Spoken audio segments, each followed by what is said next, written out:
Bismillahirrahmanirrahim. Assalamualaikum warahmatullahi wabarakatuh.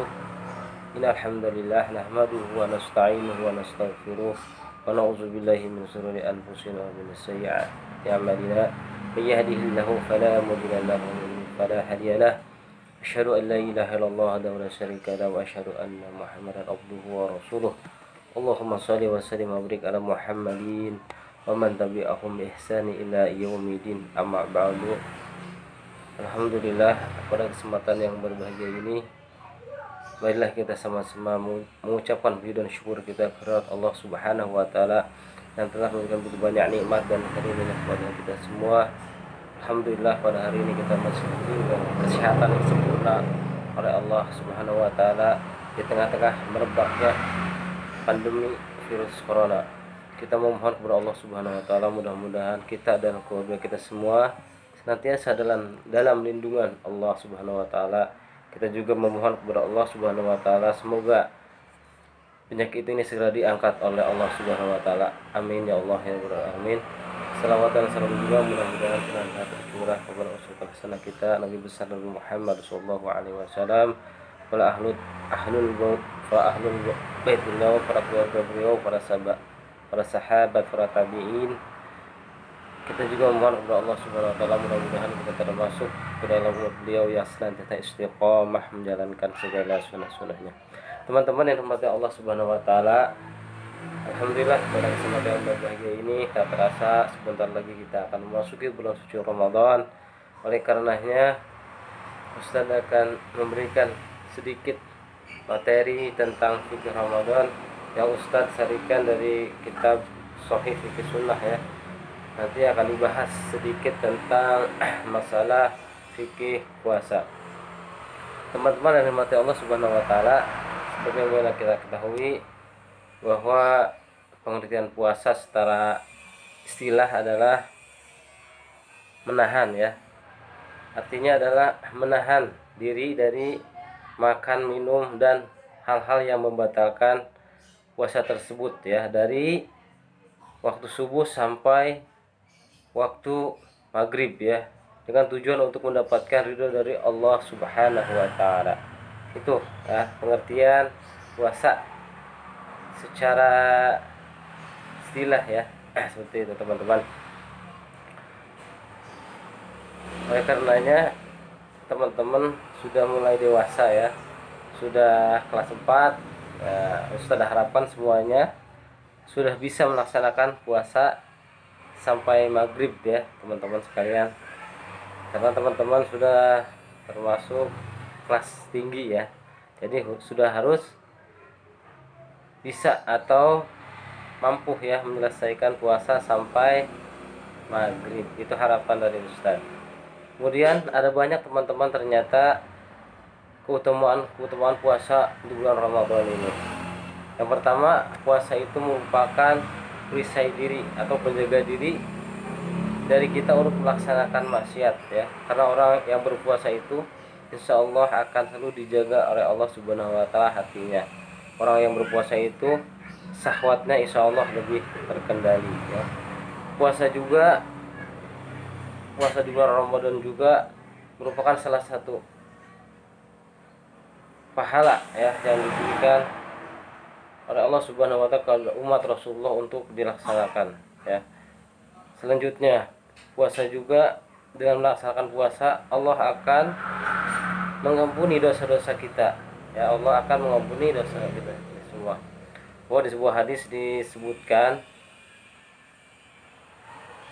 disebutkan bahwa apabila kita berpuasa maka Allah akan mengampuni dosa kita ya teman-teman sekalian. Itulah salah satu keutamaan berpuasa, bahwa Allah akan menghapuskan dosa kita selama kita melaksanakan puasa. Selanjutnya ada dalil juga kewajiban kita untuk melaksanakan puasa. Yang pertama dalil dari Al-Quran, sebagaimana kita ketahui dalam surat Al-Baqarah ayat 183, Allah Subhanahu wa taala berfirman, ya ayyuhallazina amanu kutiba alaikumusiyam kama kutiba 'alal ladzina min qablikum la'allakum tattaqun. Hai orang-orang yang beriman, diwajibkan atas kamu berpuasa sebagaimana diwajibkan atas orang-orang sebelum kalian agar kalian menjadi orang yang bertakwa, ya. Imam Ibnu Katsir rahimahullah, beliau menafsirkan ayat ini dalam kitab tafsirnya bahwa syariat puasa ini telah ada sejak dahulu kala, ya, sebelum Nabi Rasulullah SAW sudah ada. Dahulu itu puasa diwajibkan setiap bulan 3 kali, ya.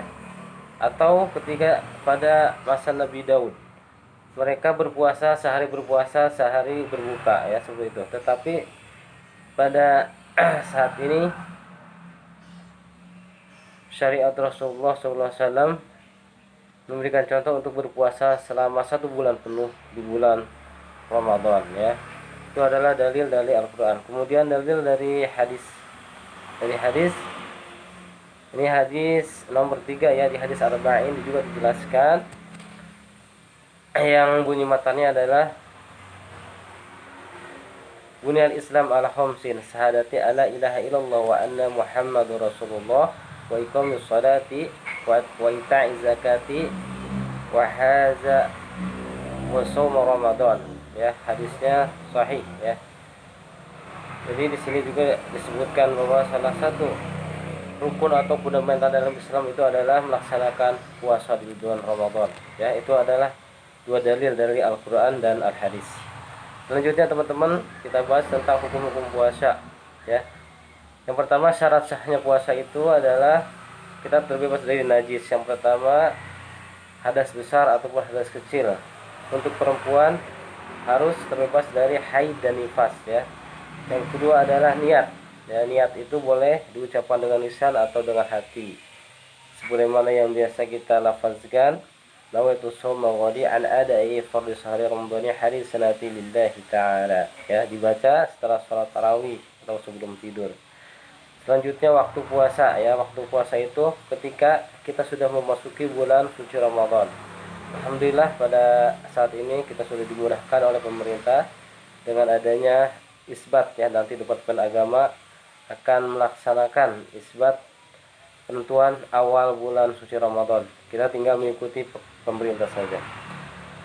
Selanjutnya kalau sudah masuk bulan Ramadan, kita melaksanakan puasa dimulai dari waktu subuh, ya, sampai azan maghrib, ya. Waktunya dari subuh sampai azan maghrib.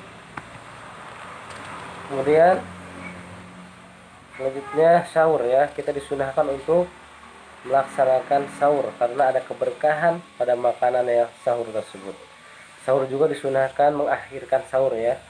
Sahur itu jangan terlalu malam. Sunnahnya itu diakhirkan mendekati waktu subuh.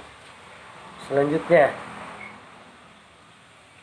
hal-hal yang perlu diperhatikan ketika kita berbuka puasa, ya. Jadi kalau sudah waktunya berbuka, kita harus menyegarakan berbuka puasa. Dengan apa? Minimal dengan teh manis, ya, atau kita makan kurma, karena dengan makan yang manis-manis itu akan cepat memulihkan tenaga kita. Kita dianjurkan untuk makan dan minum yang manis-manis, ya. Jangan lupa juga ketika kita berbuka, kita membaca doa buka puasa, ya. Itu ada 2 macam yang biasa kita baca itu, Allahumma qasumtu wa bika amatu wa la rizqatu rahmatika ya arhamar rahimin, ya. Itu sering kita baca. Selanjutnya ini ada hal-hal yang membatalkan puasa, ya. Ini perlu teman-teman ketahui juga. Jadi ada hal-hal lain yang membatalkan puasa, ya. Yang pertama, makan dan minum dengan sengaja itu jelas membatalkan puasa. Kemudian muntah dengan sengaja, nah, dengan sengaja ingin muntah, misal memasukkan telunjuk ke dalam mulut kita sehingga keluar muntah, maka itu membatalkan puasa. Kemudian bagi haid, orang yang haid dan nifas, ini bagi perempuan, ya, itu sudah jelas, ya, puasanya batal. Kemudian apabila ada orang yang sakit, kemudian diinfus makanan, ya, melalui tangannya dimasukkan ke dalam, maka itu juga termasuk membatalkan puasa. Yang terakhir adalah dilarang melakukan hubungan suami istri, ya, pada siang hari, itu juga membatalkan puasa. Allah a'lam bishawab. Itu saja mungkin, ya, fikih ringkasnya untuk fikih puasa. Mudah-mudahan teman-teman bisa memahami semuanya, ya. Terima kasih. sebelum ditutup, Ustadz mohon dibukakan pintu maaf ya, apabila selama ini ada hal-hal kurang berkenan, karena sebentar lagi mau puasa. Mohon dibukakan pintu maaf yang seluas-luasnya. Allahu a'lam bishawab. Itu saja yang bisa Ustadz sampaikan. Mohon maaf ya apabila agak panjang juga ya ini. Subhanakallahumma wa bihamdika asyhadu an la ilaha illa anta astaghfiruka wa atubu ilaik. Wassallallahu ala Muhammadin wa ala alihi wasallam. Subhana rabbika rabbil izzati amma yasifun wa salamun alal mursalin walhamdulillahi rabbil alamin. Wassalamualaikum warahmatullahi